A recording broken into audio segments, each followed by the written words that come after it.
Hello everyone. आज की इस वीडियो में हम लोग एग्जाम्पल नंबर 21 को सॉल्व करेंगे।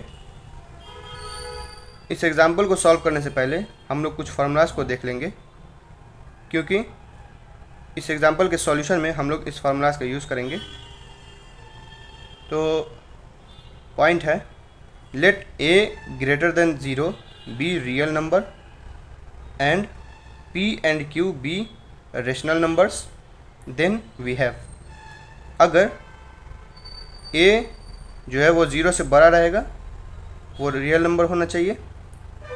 रियल नंबर कलेक्शन होता है रेशनल और इरेशनल नंबर का, और p और q दोनों रेशनल नंबर होना चाहिए।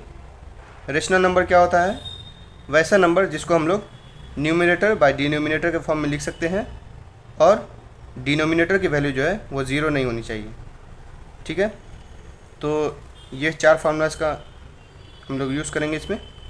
पहला फार्मूला है a to the power p into a to the power q equal to a to the power p plus q। यहाँ पे a to the power p है, तो a जो पोजीशन पे है उसको हम लोग बोलेंगे बेस, और a का पावर है p, मतलब बेस a है और पावर p है। तो यहाँ पे जब बेस कॉमन रहेगा और मल्टीप्लिकेशन में रहेगा तो हम लोग पावर को जोड़ देंगे। ठीक है, मतलब a to the power p into a to the power q equal to a to the power p plus q हो जाएगा। दूसरा है a to the power p whole to the power q, मतलब बेस a रहेगा और उसका power p रहेगा और पूरे का पावर q रहेगा, तो क्या हो जाएगा a to the power p into q, मतलब दोनों पावर्स आपस में मल्टीप्लाई कर जाएंगे। तीसरा है a to the power p divided by a to the power q। यहाँ पे बेस सेम है, दोनों में a है, लेकिन पावर अलग अलग है और डिवीज़न में है, तो ये हो जाएगा a to the power p minus q, मतलब न्यूमरेटर के पावर को हम लोग यहाँ पे माइनस लगा करके और डिनोमिनेटर के पावर को लिख देंगे।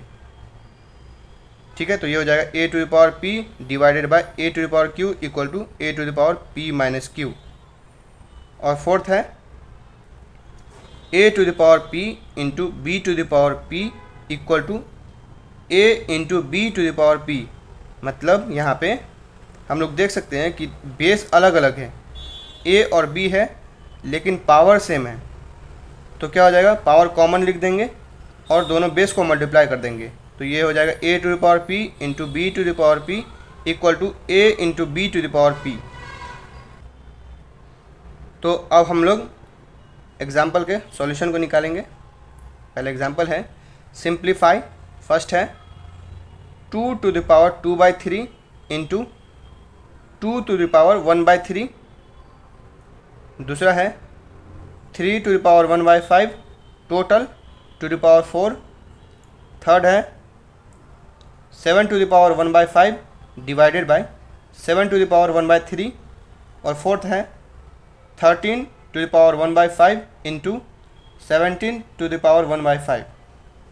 तो फर्स्ट का सॉल्यूशन है 2 to the power 2/3 into 2 to the power 1/3 है।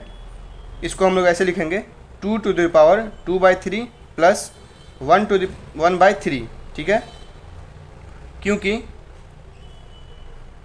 a to the power p into a to the power q equal to होता है a to the power p plus q।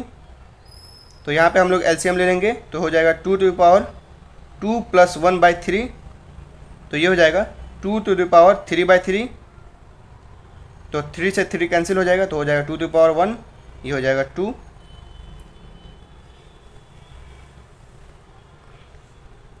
अब सेकंड है 3 to the power 1/5 whole to the power 4। तो इसको ऐसे लिखेंगे 3 to the power 1/5 into 4, क्योंकि a to the power p whole to the power q equal to a to the power p into q होता है। दोनों powers आपस में मल्टीप्लाई कर जाएंगे, तो ये हो जाएगा 3 टू द पावर 4/5। थर्ड है 7 to the power 1/5 divided by 7 to the power 1/3। तो ये हो जाएगा 7⁵ माइनस 1/3।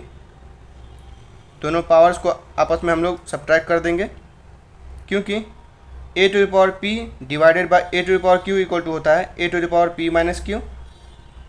तो एलसीएम लेंगे तो ये हो जाएगा 7⁵3 माइनस 5/15। तो ये हो जाएगा 7⁻⁻² 2/15। फोर्थ है 13⁻⁻1/5 इंटू 17⁻⁻1/5। यहाँ पे हम लोग देख सकते हैं पावर कॉमन है, पावर सेम है, लेकिन बेस अलग अलग है, ठीक है। तो ये हो जाएगा 13 इंटू 17⁻1/5, क्योंकि a⁵p into b⁵p equal to होता है a इंटू b⁵p। तो हो जाएगा 221⁻1/5।